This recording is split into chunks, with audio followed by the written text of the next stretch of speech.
So Harry Styles is a shapeshifter, and you heard me. It's a weird statement, but only by studying him, okay, did I realize that he actually constantly shifts his identity. He's not who you actually think he is. I had to go through all of his songs and really sit with his lyrics to understand this point. And yeah, this video won't talk about his One Direction life much. I've recently done videos on quite a few pop stars like Bad Bunny and Taylor Swift, of course, but it feels like Harry Styles represents something quite different for a pop star that I've seen anyway. There are 4 key chapters in this video. Exit, to understand his shift into being a solo artist. Fracture, to deal with some major changes and heartbreak. Harbor, to then show the regrowth and warmth. And then Freedom, to show his desire to expand and radically change.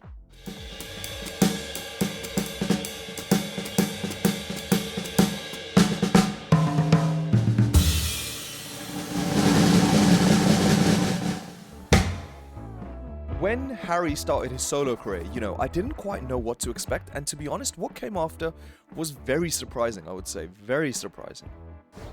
I think it's because he wanted to sound older than his years, and because of that, I think he reached for, firstly, classic rock sounds and then quiet moods to kind of close this gap between fame and real life. And let me remind you that One Direction genuinely did reach remarkable heights in terms of their popularity. Harry had a lot of work to do. Because he wanted distance from the machine, he turned inward and made songs that felt private. And, building on that, his voice often sounds like he is talking to himself in a small room. And, I don't really blame him, because being a part of a group that is so massive at such a young age impacts you mentally, and there's genuinely no denying that. So Robbie Williams left Take That in 1995, and Life Through a Lens, this album, it does the same thing that Harry did in 2017, leaning on retro rock influences with a big set of anthems on it. And a quick segue, a lot of people, don't necessarily think he's original, even in his solo career, and it's just something to keep in mind as I progress with this. You can even hear it in the way he chooses to use guitars in his debut. Yeah, they're small and exact instead of loud and big, and because of that, his songs like Meet Me in the Hallway, they feel like someone whispering, like a memory. I mean, yeah, this song, it's got this very heavy mood to it, and he really sets the scene in the opener. I mean, give me some morphine, is there any more to do? In fact, even for the first album, Medicine was a song that was actually meant to be on there, but he only ever performed that song live. Breathe is the Pink Floyd song that people link it to the most, and I mean, yeah, he's definitely taking inspiration from early 70s David Gilmour, like it's no debate.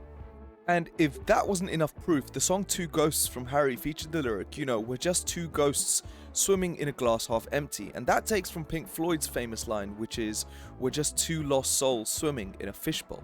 That soft sound, it was like a shield from, previous pop gloss and TV lights, and because of that shield, I think Harry chose to be taken more seriously by some listeners who appreciated more, I'd say nuance from their songs. Because he used classic rock cues, I think the normal thing to do would be to compare him to older big names like Jagger and Bowie. But then let me ask you a question. When you think about classic rock cues, what do you actually think of? Uniqueness. That's really the word that comes to mind. Every rock artist has done something different. Whether we think about words like rebellion or reinvention or aesthetics, or authenticity, every rock artist in history, I would say, has done something somewhat unique. And don't get me wrong, Columbia Records, they took a bet in an era where hip-hop and trap was dominating. 2017, I mean, there were some real bangers of projects out there. That careful move, it created a mood of longing and emptiness in the songs. And because of that mood, like tracks such as Ever Since New York, they sound small, but also haunted. To me, again, this song, it sounds, again, like it's inspired by some kind of a personal crisis or end of a relationship, or, things with time related to New York. There's so many moments in this song. To me, Harry has this fantastic ability to be real. Like, just listening to this makes me believe this is actually from lived experience. I really think, because some listeners thought it felt like copy, critics argued about, his taste and, the sounds that Harry kept borrowing. When I first listened, the record to me acted like a statement, more than a trend chase, so I didn't agree with that. And it kind of reminded me of the situation with Ed Sheeran and the lawsuit that he was a part of. It was all about the fact that one of his songs sounded similar to one of Marvin Gaye's songs. That statement, it was about dropping the bright mask and showing inner change. Because of this, I think songs like, Two Ghosts, they read as loss more than as pop heartbreak, in my opinion anyway. Sounds like something I used to feel, but I can't touch what I see, he says. It feels very bittersweet, and it feels very much like he's reminiscing. Fans really, and I mean really, pay attention to these lyrics in general. It's where rumors like the Kiwi baby spawned from, right? He always introduced the song Kiwi with referencing a baby, but he never actually properly explained it. Canyon Moon, a simple song. It exudes warmth, it exudes calm as well, and that's really a mainstay of Harry's work, nostalgia and warmth. Even today, people are noticing change, like in a 2026 Guardian review of Aperture where they said he's cast himself as a cross-generational throwback beamed into the present. This word throwback, it really represents how fans see, Harry as an ironic favorite who left behind that pop world. And to be honest, I don't see leaving behind that realm as, it's a bad thing. I think it was almost inevitable. To me, his early solo identity became a kind of crafted seriousness, Building on that, his team leaned into vintage sounds to sell credibility. Atwood magazine said he's got a post-Disney Channel awakening on his hands. I mean, it felt like I saw this a lot, but this phrase, the boy became a man, that general sentiment is something I got from researching him. I guess that's how I felt when I first listened, to this album back in 2017 as well. Because the void existed, the next steps would need to mix louder life with private emotions. It's like moving forward. Harry had to test how to hold both shine and sadness. Harry actually left the past for a slow private sound that used classic rock to hide and reveal him at once. The record made longing into a public style while keeping the voice small and close. Harry opened up more and made songs that show both joy and deep hurt. He split records into sunny parts and private parts that crack wide open. Harry moved from hiding to a kind of bright, loud honesty on Fine Line. It's kind of like this 3-act structure, Fine Line. I think certain fans will remember those Do You Know Who You Are posters, the ones that were seeded in public weeks before release. The album, it starts bright and easy, and then it dips into reflection and heartbreak, and then it rises back into a lighter, accepting mood. Clearly structured with intention. That jumping, it kind of feels like a human thing, right? Fine Line kind of represented to me good things happen, bad things happen, but, you always adapt. There are some real things on this album. She, as a song, it's brutally honest about how we as people cope with disillusionment. Take yourself back again to Eroda. Okay, you might think, what is that? Harry was talking about a random island existing for promo for Adore You. Now, why would an artist do that? That's a really good question. It goes back to this idea of catering to your superfans, right? So thinking about people on Reddit, on TikTok, on Twitter, and places like that. This is what forward-thinking 2019 marketing looked like. Remember, Fine Line as an album was made under the influence of magic mushrooms. Now think about that. Think about what that does to you when you take it. Loss of ego, more emotion, distorted time. He was thinking very differently when he made it. When we think about artists like Harry Styles, we put them on a pedestal sometimes, but they're just as human and they experiment just like us. It's important to remember that. And to be honest, he really does try hard to remind us that he's just normal. To be so lonely displays relationship conflicts, possibly from himself, in full force. Because the record had clear A and B moods, each mood it made the other feel sharper. And from that contrast, songs like Golden, they sound warm. And songs like Falling, it sounds colder and more honest. That contrast, it pushed the idea that public joy and private pain can live at once. And building on that, Harry sang lines about devotion and also about hating someone he loves sometimes. When I think about, devotion, I think about this idea of love that is selfless, but I also think about thinking for others before they think about themselves. Yeah, it's a very deep thing to feel. It's really interesting to look back because 2026 Harry is very different. He's now making more electronic pulsing dance music. Not to say that he can't use heartbreak again. His rituals, they kind of make him feel more human, like stomping stage lights during satellite song performances. Things like that. They make me realize that he's just having fun out there. Because he said both love and hate in the same breath, in the same vein, the music that he made, it felt messy. And building on that mess, he made the phrase Fine Line into a real feeling that, people could live with and listen on repeat, right? That living with mess, that kind of tone, it reached many fans who liked both sides. I don't know for sure, but I think the album brought in new listeners who didn't mix with the more upbeat 2017 release of the past. I think 2020 Harry Styles was seen at this point as a successfully evolved musician, someone who was thinking about fashion and someone who was relatively critically respected. Look, people praised that Vogue cover because it was just freeing for people, for a community, and he was doing it unapologetically. The interesting thing is that Kurt Cobain was also similarly challenging masculinity in mainstream rock and pop, and he became a symbol of his generation in a different way. I mean, look no further than the 1993 The Face photo shoot, where he just wore a floral dress and he was like, I like to wear dresses because they're comfortable. It's really that simple for him. Coming back to Harry's boldness, right, I think that grew the comparisons to classic bands. People saw echoes of Fleetwood Mac and Laurel Canyon. Sounds in his songs represented the real world. When anyone thinks about Fleetwood Mac, Rumours, the album by them, is widely celebrated as this ultimate album on tumultuous and collapsing relationships, right? And when you also think about Fleetwood Mac from a songwriting perspective, a really cool thing that they do is their ability to disguise really tough heartbreak with upbeat radio-friendly sounds. And yes, in 2019, Styles proudly inducted Stevie Nicks into the Rock and Roll Hall of Fame, and that's just an example of the direct collaboration that you can see. Remember, to me, this era was the bridge between 2017 Harry and 2019 Harry, and it's all about balance. He wants to embody this kind of rock star, but he remains bound by modern pop. Laurel Canyon is also really an important place of memory for Harry. It's actually a place in the Hollywood Hills part of LA. Because I think people debated, the songs were listened to for private lines that cut deep. Listeners found lines about jealousy and self-hate in the small and quiet tracks, yeah? That kind of self-hate part is showed clearly in a song like Falling, where he confesses being with someone that he doesn't want around, and because of that confession, the record seemed more real and fragile. I think in a related way, Nietzsche's view on love being projection kind of reveals the illusion behind romantic idealization, similar themes to what Harry talks about.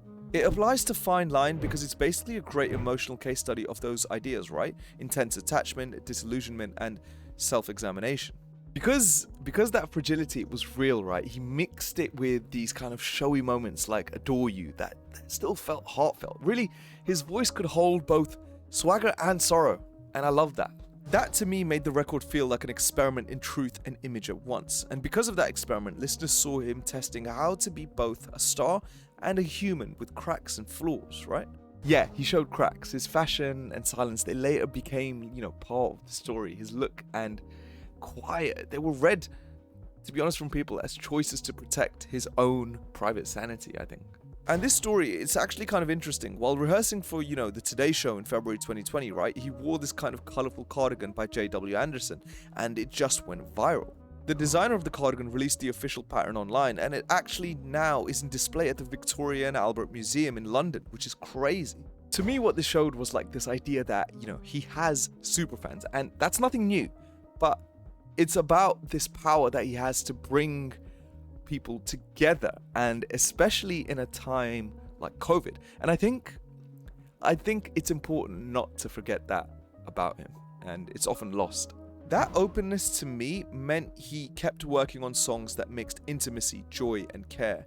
To me, it was this era that showed he could mix songs about kindness and songs about messy love and noise. I think because he mixed those things, some fans called him a green flag pop hero, and others called for more musical risk. I get it, I mentioned it already, it's tough for a musician to do that though. That mystery mixed with kindness made him a cultural figure beyond just songs, and it was all about having more weight to his points, but he obviously invited more critique over time. Expanding himself, showing up on SNL, it was all part of the plan. His next instincts moved towards dance music and collective sounds on the dance floor. He split songs between big, shiny moments and small confessions. The record left a real, honest tension between the smile and the late-night ache. Harry made a softer voice and songs about home and being kind. He turned public kindness into a brand that felt calm and warm. Harry leaned into domestic themes and soft sounds after the big tests of, the last era. It genuinely felt like he made music that sounded like, being at home with friends. warm things. What moods and themes do you think about being when you're with friends? You know, warmth, laughter, kindness, joy. Yeah, that's what I feel. You know, you're at ease because you're with the people you love the most. There's not much more to life than that, I think. The reason I've used the words harbor is because a lot of the lyrics of this era exude warmth to me, right? Like, think of that mood, think of that idea of safety. That softer tone used lighter pop and warm synths and guitars, which made the songs easy to hum. And, you know, building on that, I'm not surprised that people felt comfort and safety in those tracks. Mistakes on this album feel intentional because he tries to bring things back to familiarity. And he tries to be this more relatable person, I think. I mean, it's not all sunshine and roses. Boyfriends is like a very real piece about how people can be fooled in relationships. To be honest, the album is built off the spaces you inhabit in your house, right? Things like kitchens, living rooms, hallways, bedrooms, phones, screens, cars. But think about it like hallways representing identity transition, bedrooms exposing vulnerability, you know, maintenance of a house representing love as upkeep. Think of it as things like that. So a parallel is Midnights by Taylor Swift, where she uses spatial cues like bedroom floors and hallways.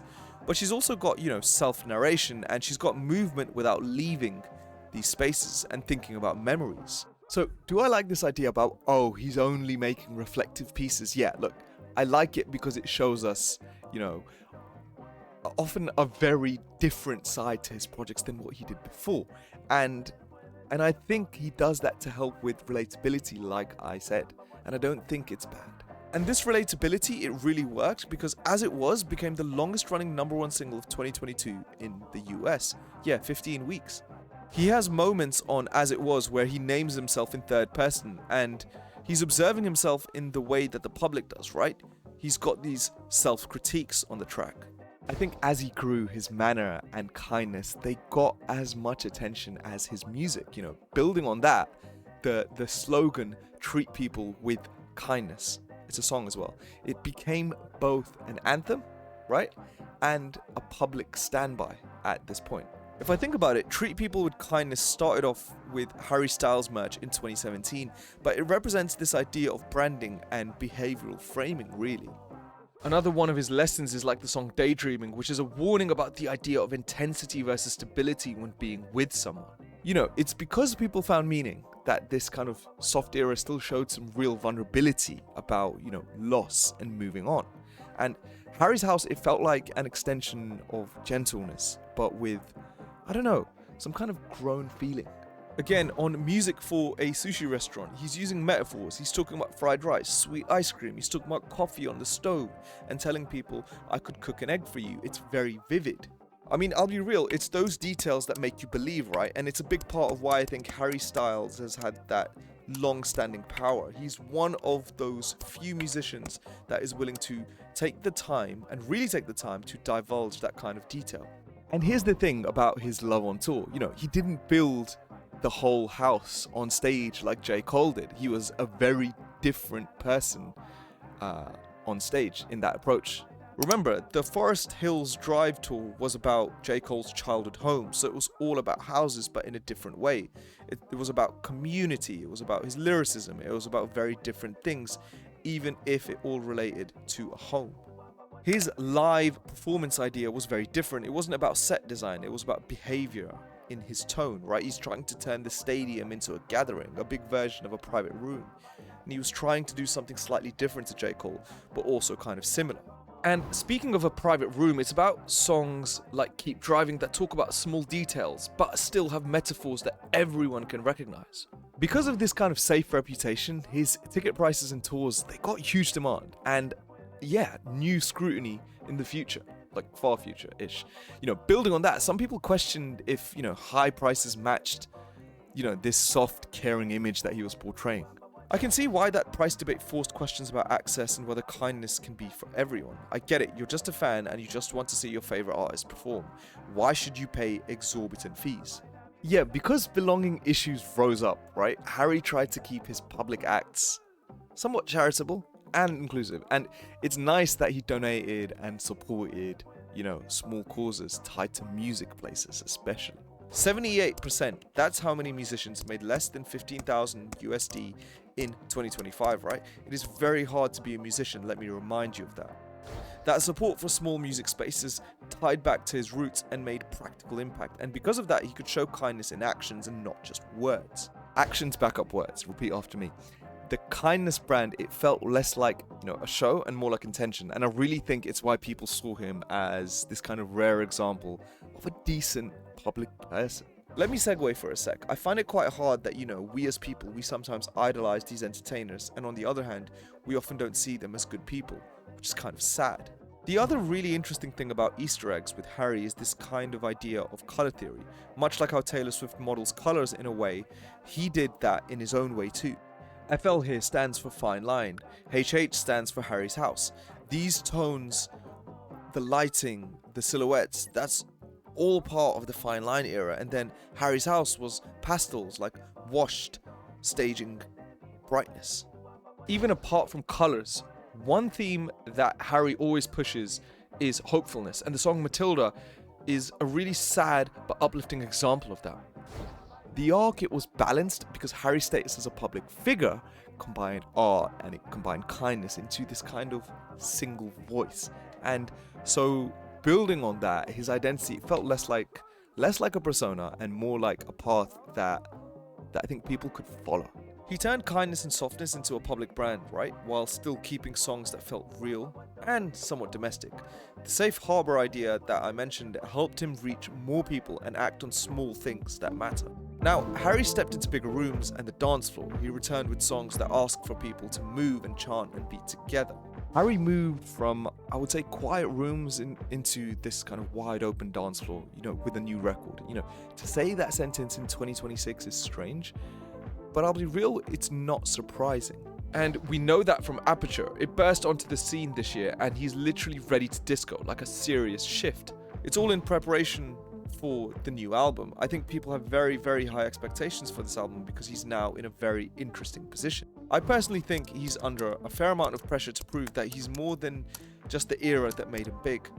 And that's not just his origins, that's also, his previous set of albums that were very big. A lot of artists have faced this issue, right? Justin Timberlake after Future Love Sounds, Bruno Mars after 24K Magic, Adele after 21. And in that pressure, he's learned to handle it by being mindful, right? On the Sunday Times, he mentioned that he was in Italy and he just took time to be mindful and practice that. Peace is going to be the key if you go in new directions. You need it to ground yourself to think about new things. Just put yourself in the shoes of someone who's been vulnerable but has to make a huge shift. It's books like The Power of Now that kind of guide with mindfulness, that is about leaving your ego and your created self behind. So remember that he's choosing to mix genres, right? Loads of critics heard traces of, Talking Heads and LCD Sound System in Aperture, but I can see why to them that's, kind of shocking and kind of natural, both at the same time. It's natural for one reason if you know about Harry's lineage. So Harry grew up in this place in England called Cheshire. It's quiet, it's nice. Near Cheshire, Manchester's electronic music scene is actually incredible. You've got scenes like Parklife and you've also got things like the Warehouse Project. And that's why I recommend you read this book called Tales from the Dance Floor. It's by the person who made both of those iconic events. And it's not just Manchester. Berlin, where he recorded this album, or a lot of it, has a huge history of dance. A huge history. But really, dance is a form of entertainment that not only brings people together, it preserves culture and it helps build community. It's actually really important when you think about it. His track Aperture, which was a single off this album, used a chant about belonging that felt like a call to the crowd. The chant said, "We belong together." And, the song, it felt like a dare and it felt like a party at the same time. And I can see why some articles that I went through saw the song as telling imitators to watch him move on to new ground. That's pretty interesting. I think some people said the new music split the old safe harbor, and building on that split, the questions became, can the gentle brand survive a bigger stage sound? Also, the new sound, it brought dance crews and echoing voices. It also made his shows more communal and less private. A change to more like a shared ritual than, previously a solo confession. They became collective, and I think this song and, his future songs, they will ask whether his previous persona could exist outside of a private life. Like, I think the Aperture image, it suggested a crack in this perfect man veneer. On this idea about cracks in who you are as a person, let me take you back to Leonard Cohen's 1992 album, The Future. The song anthem of this album is about political collapse, moral compromise, and spiritual struggle. Cohen rejects idealistic purity and instead frames the world as fundamentally broken. Relating this to Harry, you have to think about, what he means on perhaps saying that I'm not perfect, I'm not the amazing celebrity that you think I am. What is he trying to say when he says that metaphorically? And I think many listeners are going to find this new album, distinct, but a mash of many different things that you'd only recognize if you'd already listened to Harry. Some of the things that I've consistently heard from Harry are things like his unique instrumentation, his pretty cool musical structures, his interesting themes, his pretty groove-driven pop. Because Public Honesty is hard for famous people, the new songs included moments that felt like, I think, confession in bright lights. And by new songs, I mean his later albums. The crowd, they were asked to sing back and become witnesses. I think that honesty, it returned him to earlier ideas about belonging and home, but in a new setting.